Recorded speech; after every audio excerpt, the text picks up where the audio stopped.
from trade to retail media and overall the e-commerce with the collaboration of social commerce, right? The connecting, let's say, open internet with the walled gardens.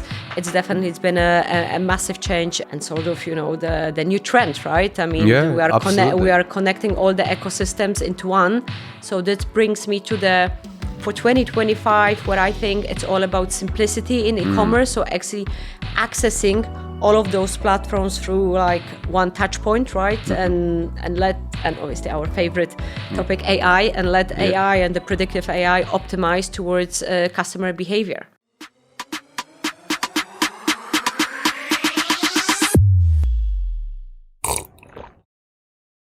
Hey there, guys. Welcome to another episode of Brew Bytes with me, Nadeem Ibrahim. Today, I've got a very special guest today, actually. A guest who is one of few evangelists, I would say, in marketing, in tech also. Gosia Wajchert.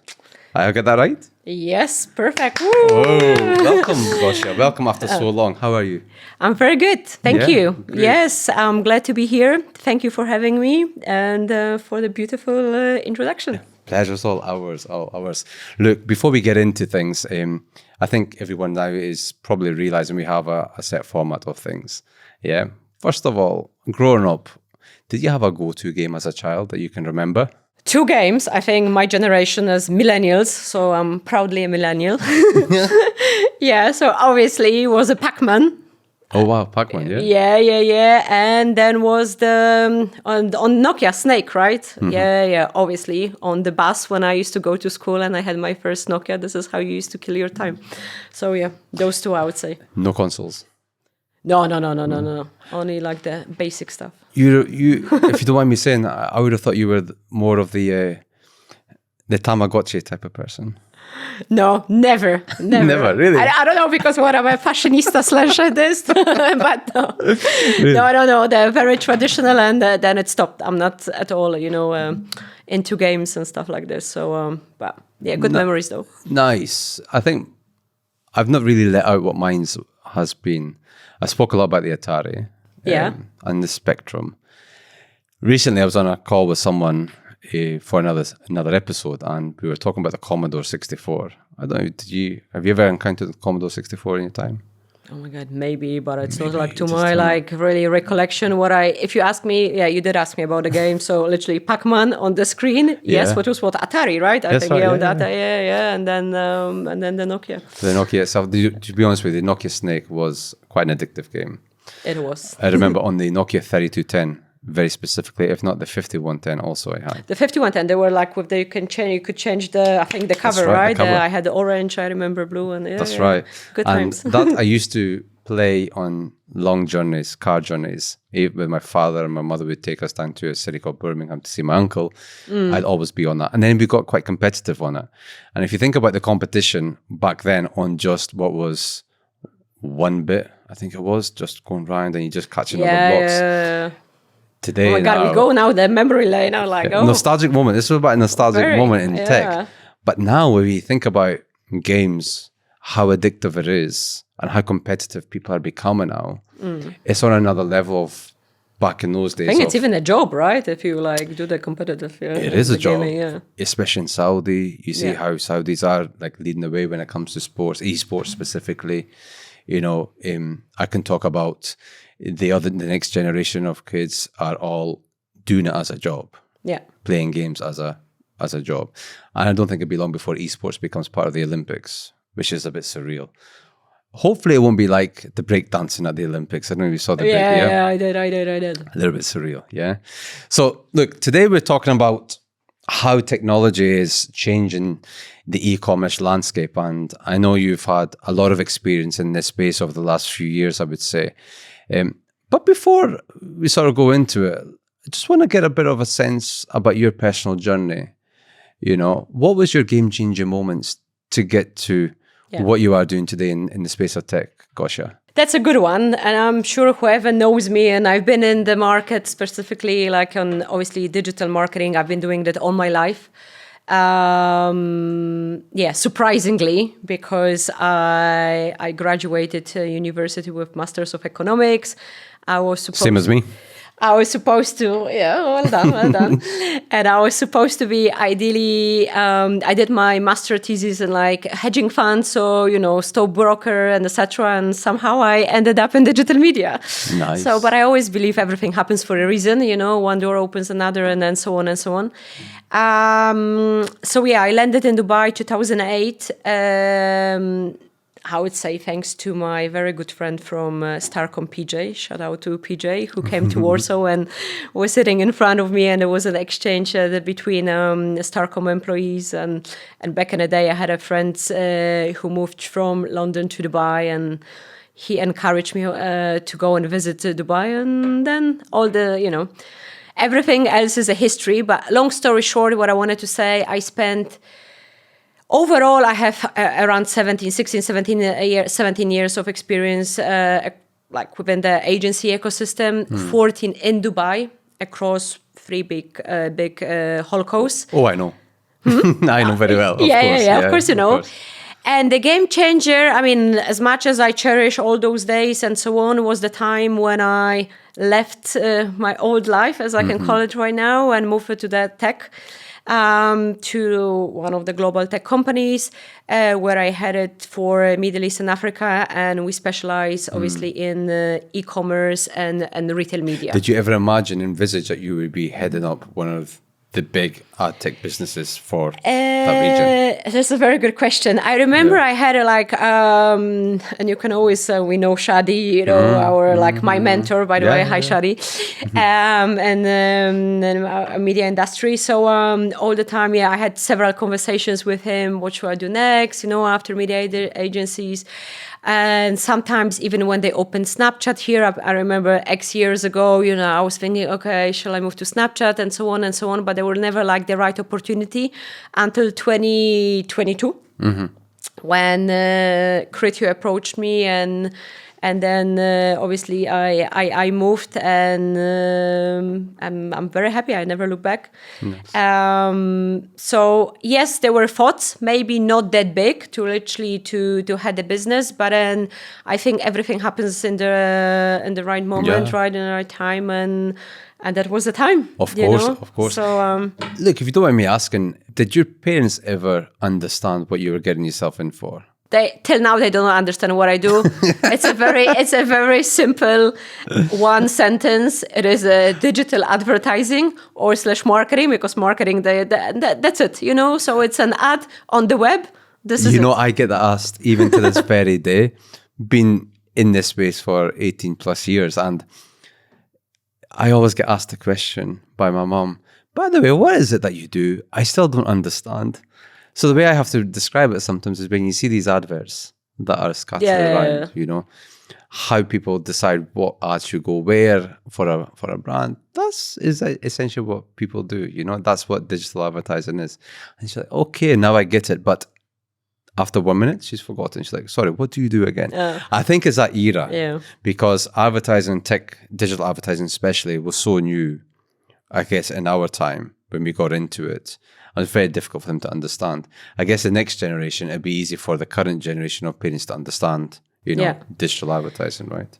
And I think that's true, but I also think that nowadays they pay more attention to the banners, whatever is relevant to them. And exactly, that's relevancy, Obviously, if it's relevant to them, they will pay attention, right? I remember my parents, it took them, I don't know how many years to finally start buying online. And now they don't go to shops at all. They order everything online. They shop all their electronics, whatever, and that's what it is, So this is the evolution. And hopefully our parents' generation, this is, one day they will understand. Now they do get it, Who knows? What I mean. Who knows? Yeah, but not to the certain extent of the retargeting, dynamic creative and stuff like this, but which we'll come on to in later on. You also made another game-changing moment, right? And I don't think you were expecting me to ask you this, but you did an MBA. Yes. Yeah. Okay. And I think that's something to be recognized with, because thank you. It was quite difficult for you to do this MBA over, I think it was 3 or 4 years that you had been doing it. 2 years, 2 years, okay. Yeah. How do you apply that to tech? Well, how are you applying it today? And again, I would say go back to the sentence, everything happens for a reason and everything happens in the right time and if it, like the MBA as an executive MBA, because it's for the full of people with a minimum 12 to 15 years of experience, right? So with the full-time job. So yes, it's been like, it was on my mind, I think, since actually I met Shadi 2008 when I joined Omnicom Group, and I remember Shadi was the CEO or MD back in the day, then CEO, and he was the first one with Ghassan to finish London Business School, Dubai stream. As an executive MBA, and then it was my mind, I want to do it, but obviously it takes time to get the money and put yourself together. And finally the time came when I was at the agency and media brands, and 2 years after, and towards, I would say, second half of the second year, so when you have already electives, so you have much more time for yourself because you kind of pick and choose what you want to do.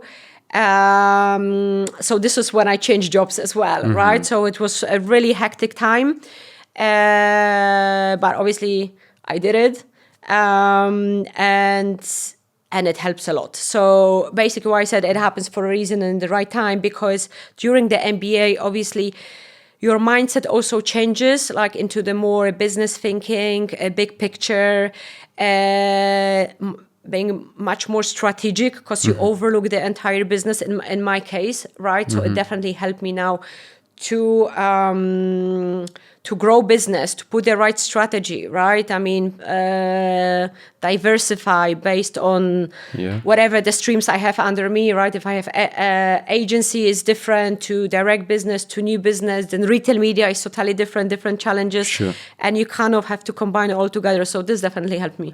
I had Nawal as one of my first guests on here, and we were talking about leadership, and something she had mentioned, which I still remember actually, was the type of leader you can be. A leader from the front, a leader from the back, a leader from the side. What kind of leader are you? I mean, I don't know what's her definition of the leader from the side, leader from the back, and etc. My dear friend Noel, because I haven't had this conversation with her, but I like to empower people and delegate, and so leader from behind almost. Yes, I mean it depends. I step in when I'm needed. So and I think yeah. So today we're talking about how technology is changing, how consumers are purchasing products, how they're discovering products, and it's completely shift from what it is. Nowadays we're seeing how social is playing quite a pivotal role in discovering new products and then creating that level of intent before they actually buy the product. And buying the product could be through any e-commerce channel, even sometimes social commerce channels. Okay. How do you think that is going to continue to change the behavior? Well, yeah, obviously spot on, and the key topic right now. What I can say, it's, I mean, within the definition of e-commerce, right? I like to actually clear it out, because people tend to call retail media e-commerce or e-commerce retail media and so on, right? And then you mentioned rightfully a social commerce, which obviously as D2C, so where transact through the or can buy through social platforms. E-commerce for us, for me, is everyone who transacts online, so D2C, right? And then you have specific retail media retailers that are monetized, that it's closed environment, like, I don't know, you can have obviously Amazon, you have Carrefour that is now monetized, and etc. and etc. Why I mentioned retail media, because it's definitely a key trend globally that's been growing, and it's predicted to overtake a linear TV by end of 2025. So it's been growing faster than social media, faster than search. And it's quite a phenomenal that, how fast retailers can actually absorb and change, right? They change into e-commerce, even traditional ones. Maybe the Middle East is not as fast, as US and Europe, but we are definitely getting there. We have the obviously leaders here. We have, Amazon is no-brainer, right? But then we have Noon, we have other massive marketplaces, we have retailers like Carrefour, Lulu, and etc. So they are all getting into the space with every strategies. It's not only e-commerce, it's omni-channel, it's data monetization, connecting all of those, touch points of, let's say, old trade or retail media into one, digitized, that you can see for the advertisers, right? That I'll be able to identify the attribution, where the purchase actually happens, or when it happens in store, where is the first point of contact, and etc. So I think that the evolution from trade to retail media and overall the e-commerce with the collaboration of social commerce, right? The connecting, let's say, open internet with the walled gardens. It's been a massive change and sort of, the new trend, right? I mean, we are connecting all the ecosystems into one. So that brings me to for 2025, where I think it's all about simplicity in e-commerce. So actually accessing all of those platforms through like one touch point, right? And obviously our favorite topic, AI, and let AI and the predictive AI optimize towards customer behavior. So let's talk about that, actually. Let me dig deep in that, because 81%, I read a stat recently, of consumers who could do research. 76% of customers will actually buy directly from a website. You focus on the 81% that are doing research, and I want to talk about maybe pre-AI, because AI is a bit of a cheat to get away around the question now, because we just put it on AI. But do you think brands are adopting that moment of that discovery phase of customers when they're conducting research? Are brands using the right technology means to be able to get into that space of customers? Because Google call it the messy middle. They're in that research mode. Some call it, the cold targeting. Like in that space without AI, okay. Are brands that we see in the Middle East adapting to nurture consumers in that discovery phase? I love this question. It's quite controversial because it depends on brands, right? We have old school brands. When they think that they have enough customers on their website, they will just invest in retargeting, and they say, okay, I mean, cookies are still here, so we are all safe. We can still do retargeting. So they will say, okay, I have dynamic creative, DCO, I will retarget you with the obviously tailored message, etc., etc. You will come back, right? Maybe if they are one level more sophisticated and like into within the CDP or retention, then the retention strategy can kick in, right? Later on to upsell, whatever. But are brands doing enough? Yes, so that's what I'm saying. So it depends. and then comes to your question, right? So I would say, how many of those big retailers you have? Not many. I would say maybe 10%, out of all of them. The rest, they should definitely invest into, we call it acquisition, right? The discovery, let's say the acquisition mid-funnel, right? The acquisition part. And yes, that's challenging because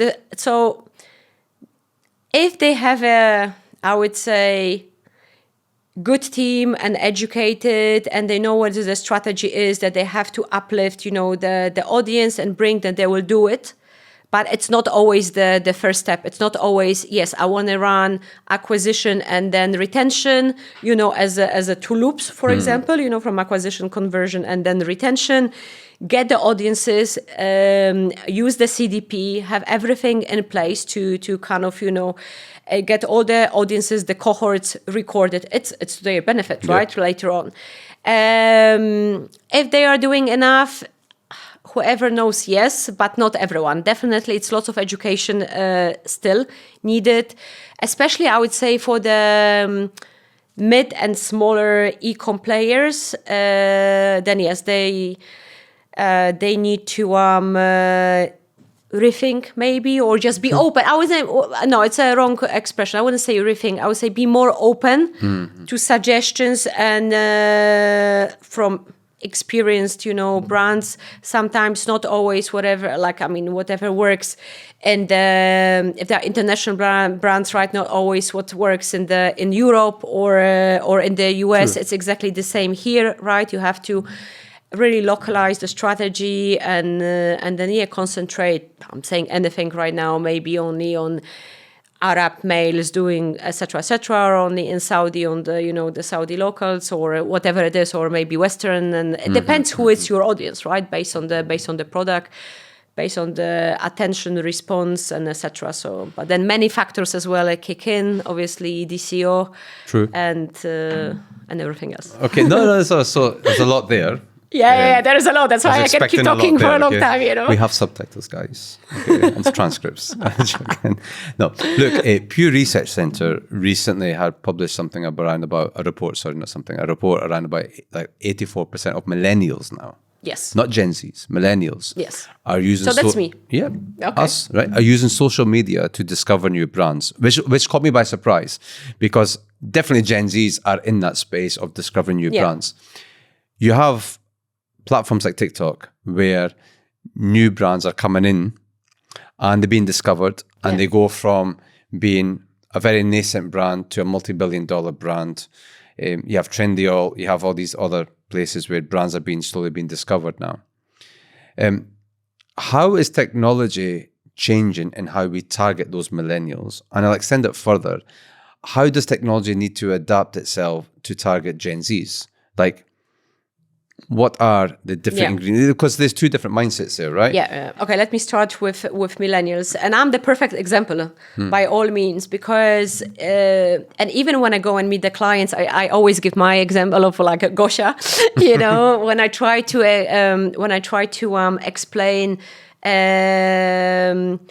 social extension, like Criteo social extension. I'm not going to talk about the product mark, but I mean, because this is the future, right, as well. And this is the trend where we combine, and this is something unique, where we can target customer, obviously a unique potential customer, if he juggles between open internet and social media.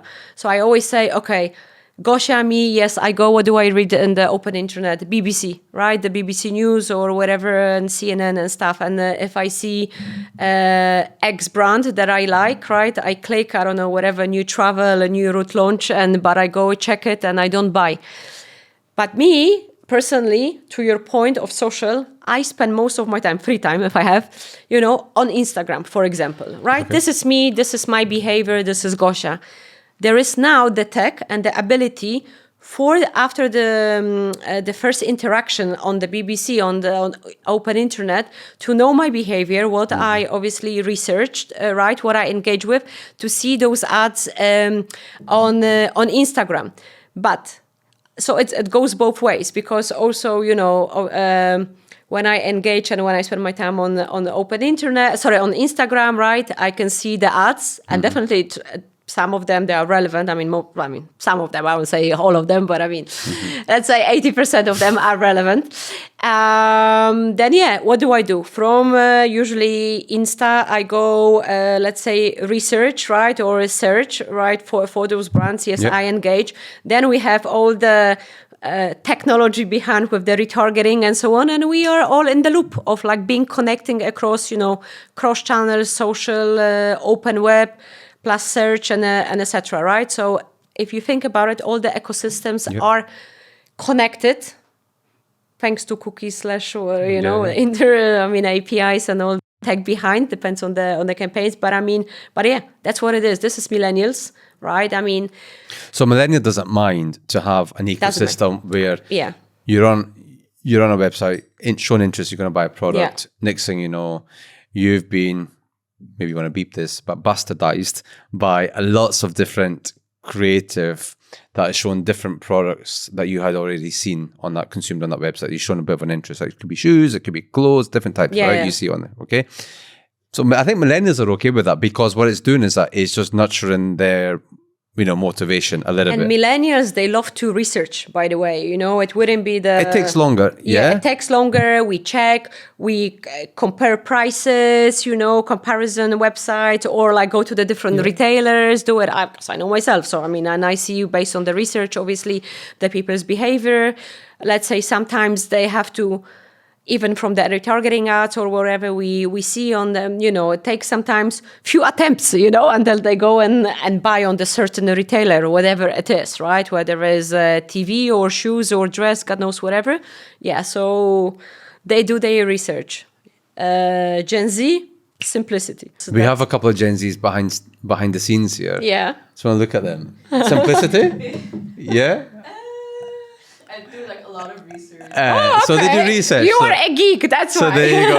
Okay. So I've never heard about the Gen Z doing a research, but But you're right, though. There's an element of simplicity. I think with Gen Zs is about authenticity. Yes. Being authentic, right? Of course. Having empathy. Yeah. So I don't think Gen Zs are more into this whole polished brand come by because they can see right through it. You just want me for my money type of thing, right? Yeah.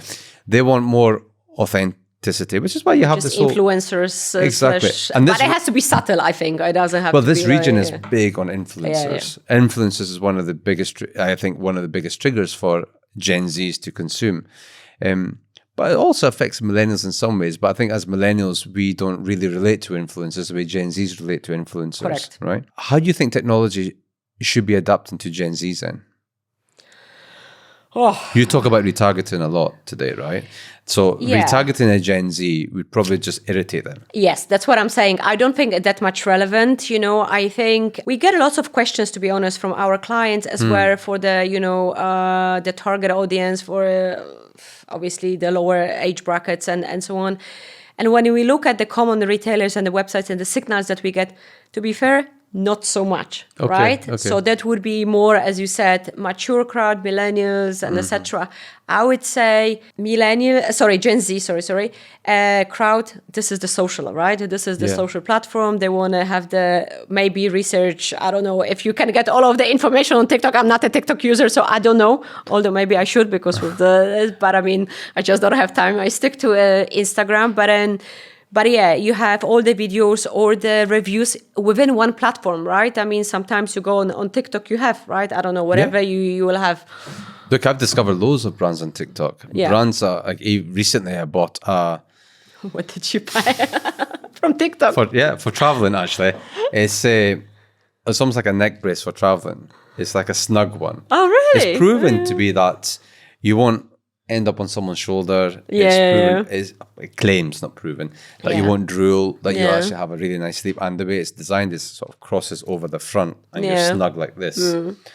So I bought it. I'm going to try it next time I travel to see the effect it has. But what I love is those types of channels, whether it's TikTok, whether it's Snap, even Instagram, that you can discover some what I sort of call homegrown brands. Yeah. Because they're localized, some of them, right? Or they're just homegrown wherever they may come from. And that's amazing about that. But do you think, based on your expertise where you are today, which is, if I can say, it's very like display driven in some cases, would that be a fair assumption? Yeah, I would say, Video would be more awareness driven and everything is, display. Now with the rise of the Gen Zs, and don't forget Gen Alphas, like how as you as a tech company are looking at research and development to sort of cater for those, because they're the future customers for brands today, and it's just not, social is a touch point. There's other touch points. Yeah.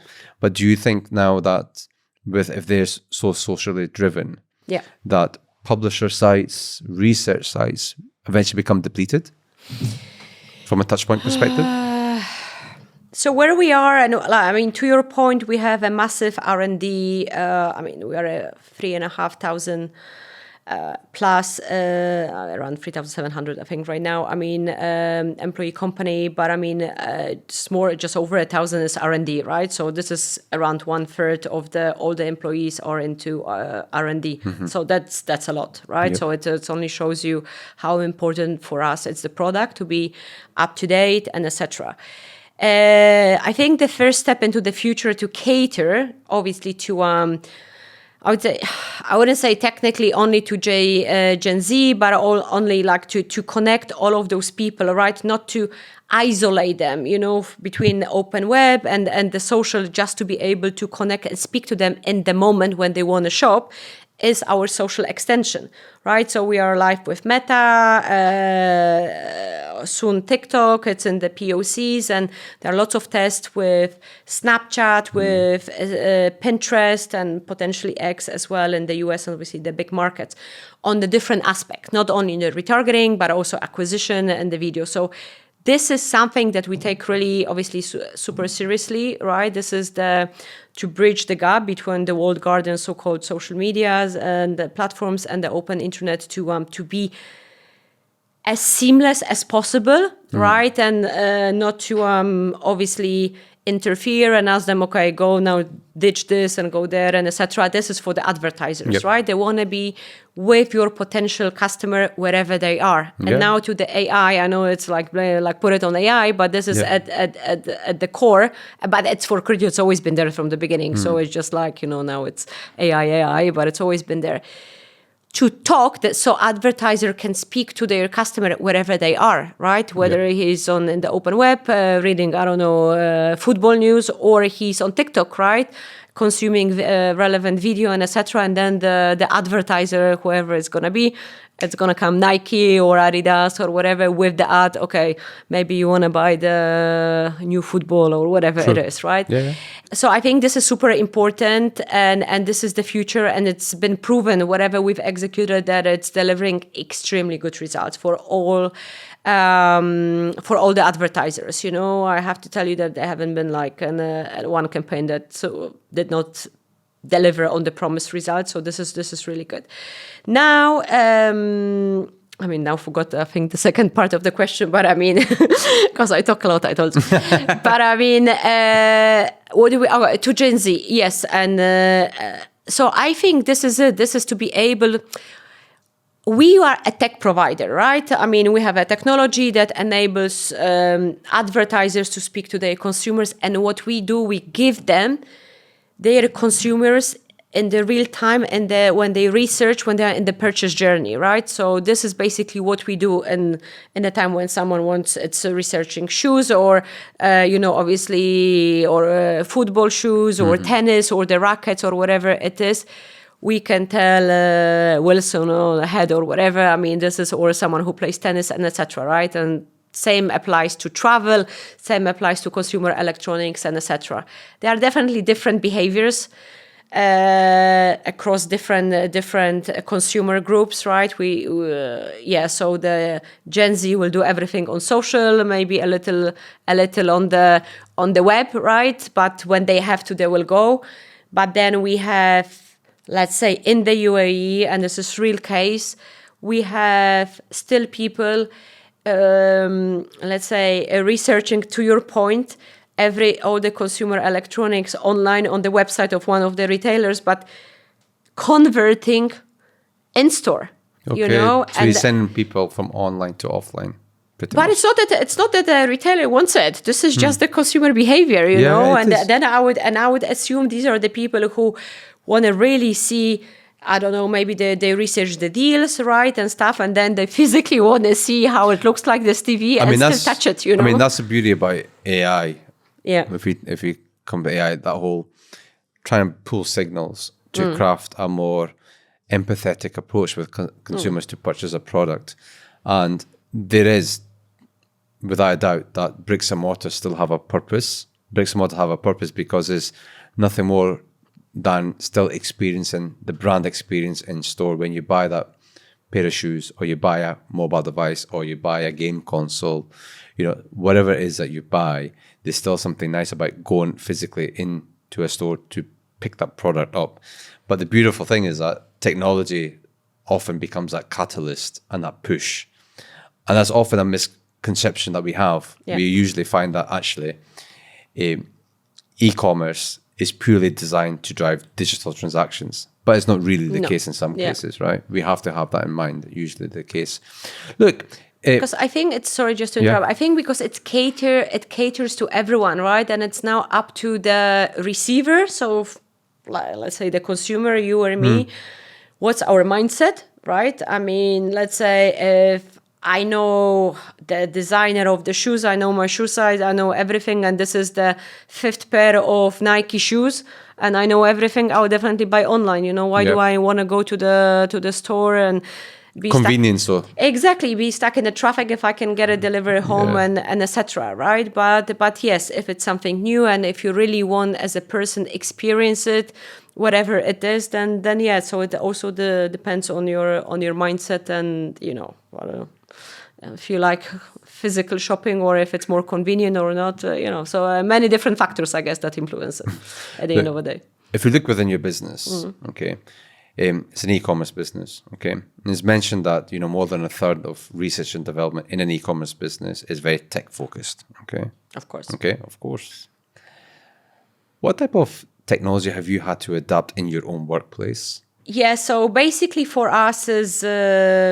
it's all about, as I said, simplicity, right? So, and again, adoption of AI. I know it's a very boring phrase. Everyone is talking about it, but then it's the reality, right? But as a leader, yes, where you are, yes, you've had to adopt new technologies. You've had to make decisions about, as a business even, to bring in technologies to, whether it's to help improve some of the technologies that you have today, to advance them further, or even from a work practice perspective, have you brought in technologies or have you had to adapt technologies? And if so, what has been your empathetic approach? Because there's this fear that, adopting a piece of AI or a piece of technology to maybe drive efficiencies or become more effective in some cases.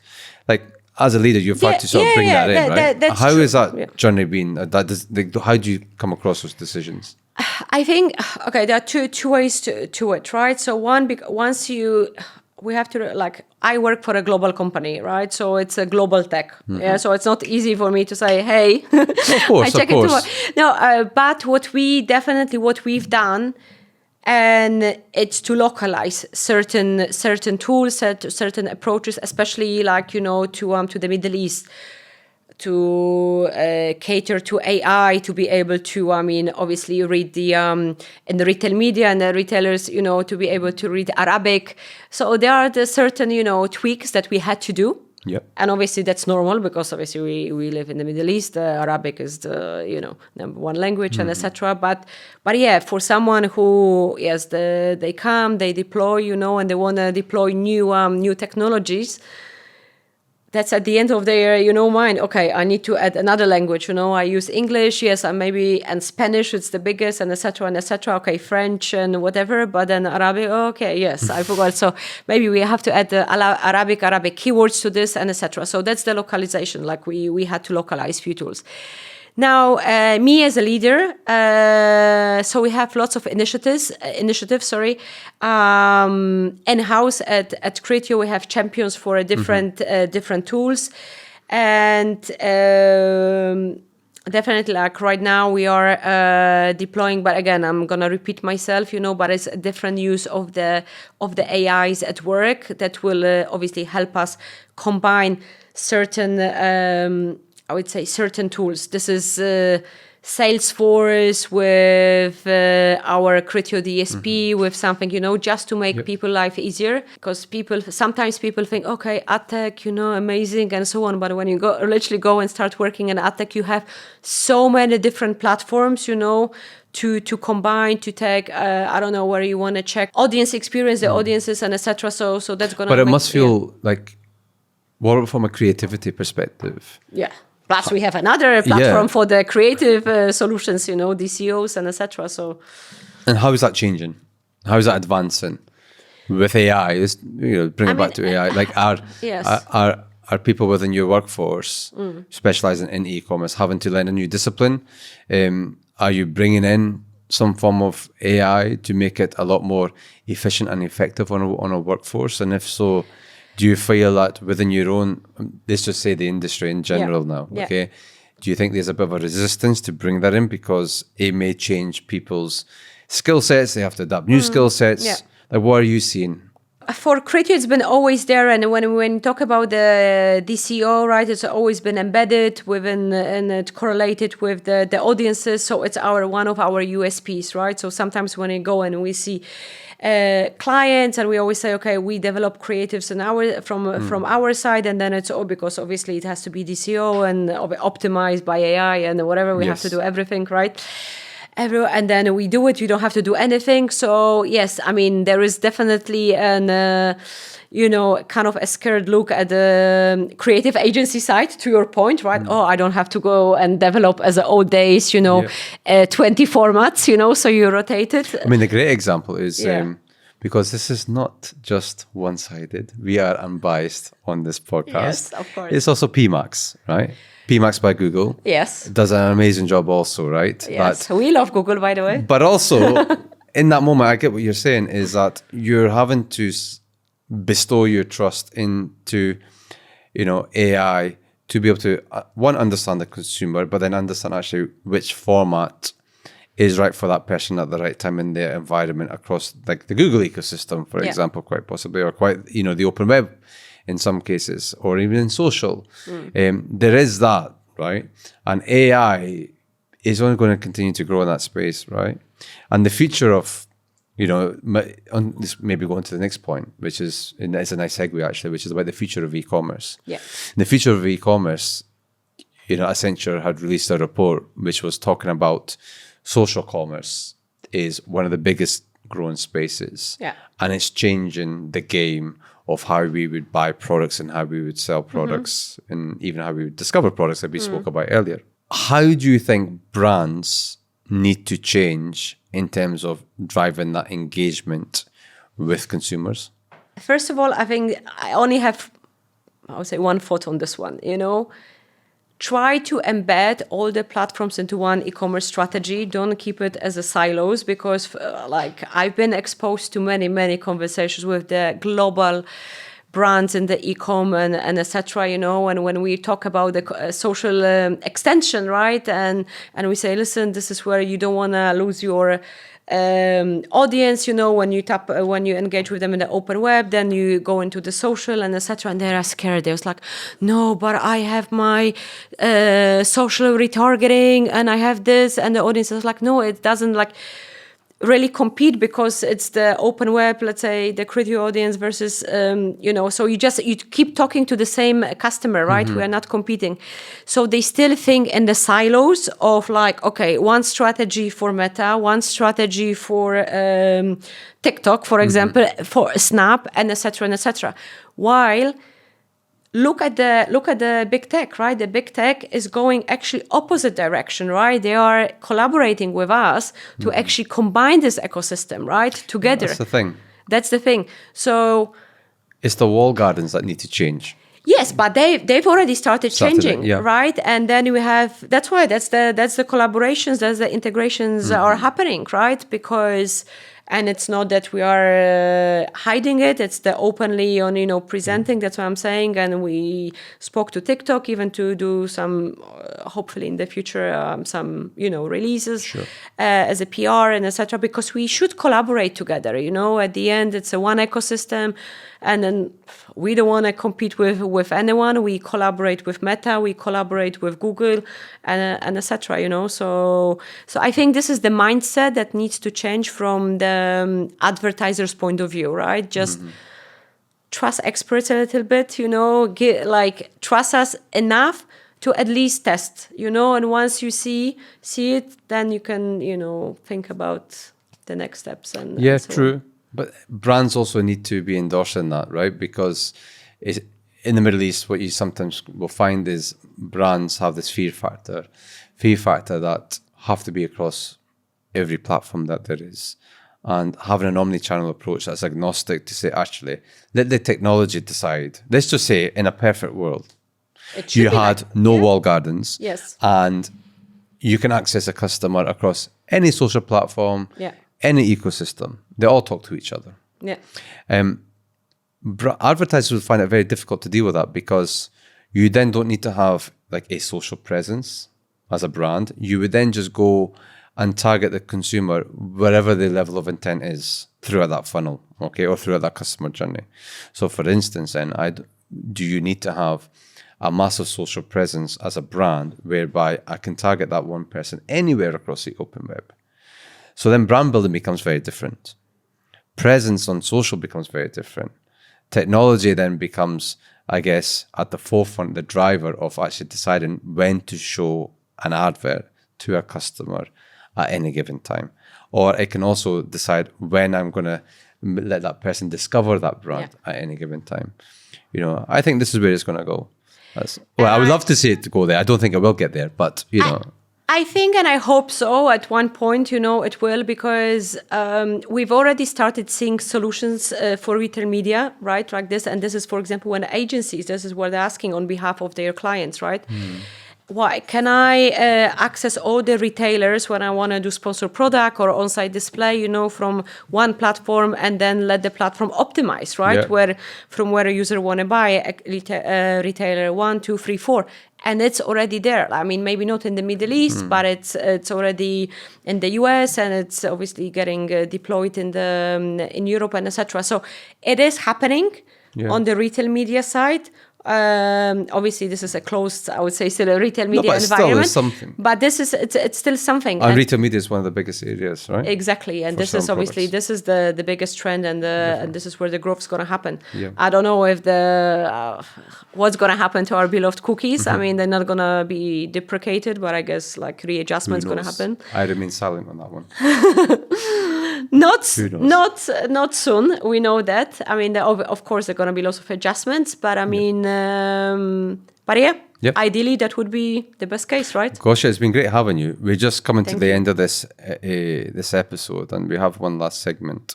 It's called the Espresso Encounters. I don't know if we spoke about this on the pre-call, but I'm going to present you 2 cards. Yeah. You don't know what's beneath these 2 cards, okay? There is a question that's been left by a previous guest. Yeah. Which you may end up picking up. Or the other card might be a question that's been presented by ChatGPT. Okay. You nervous? No. Because they're so random, by the way. Someone got a very random question. I'll let you decide. Left. What, this left? This one? My left here. You want to go this left? Okay. Yeah, my left. Okay. It's ChatGPT. I was hoping you'd pick up the other one, actually. It's actually a very cool question, but I can't reveal that question. Okay. Yeah. And for another guest. So ChatGPT has actually been learning a bit about you as a person, actually. Really? Yes. Oh my God! Now I'm nervous. I have a question here. Hey Gosia, welcome to Brew Bytes. Here's one to ponder. See, he's got a bit of a personality now. If our devices could anticipate our emotions and react accordingly, how do you think that would change the way we interact with technology and each other? Wow, this is a good one. You weren't expecting this, right? No. But does it mean that the device will read my mood and everything just by looking at me? It's like having like a fourth sense. This would be amazing. Honestly, imagine like reading my mind or the mood, or like doing like whatever. I don't have to type or do anything. Brilliant. How do you think that would change the way we interact, though? To be honest, interact for me, the first to my mind is it's gonna save my time, because I don't have to do it and then type everything or send voice messages or whatever. But I mean, how we interact, I mean, whether it can go different ways, right? I mean, it can. So my worry is that too addicted to sort of the technology that you go for everything. You know, it's gonna be. Okay, let's go to the tablet or iPad or, you know, to help you with everything, right? Because it's so easy. Well, we have an episode coming up with Stephen King, actually, and I was speaking to him yesterday. Yeah. And something he had mentioned, which was addiction around AI. And this is kind of a question that ChatGPT has asked. Basically, I don't know if he's dropping the hint to say that eventually he will be very dominant in our day-to-day life. Yeah. But if he was able to predict emotions and things like this, then what Stephen was sort of alluding to was the fact that you might end up having this obsessive compulsive disorder with AI to a point where maybe not so now, but maybe in the distant future, that your companion could be this. Yeah, it might. You might not get married. You might actually be with this. I think there are already cases like this, by the way, but I mean, not that I know of. But Okay, I hope not. I would assume, but yeah, you don't want a device to be in charge of your life, right? At the end of the day, but but I mean, it is convenient, and it would be, but if you have enough strength to kind of put a limit into it, or have those settings, let's say, okay, I'm gonna use it only for X, Y, Z, and It could then take over your life. yeah, it could, but well, it depends on the personality, how True. addictive you are, to be fair. True. Gosia, it's been a pleasure having you on the show. Likewise, thank you so much. Really enjoyed the conversation. Thank you. Guys, listen, watch, subscribe. Until next time. Bye. Bye.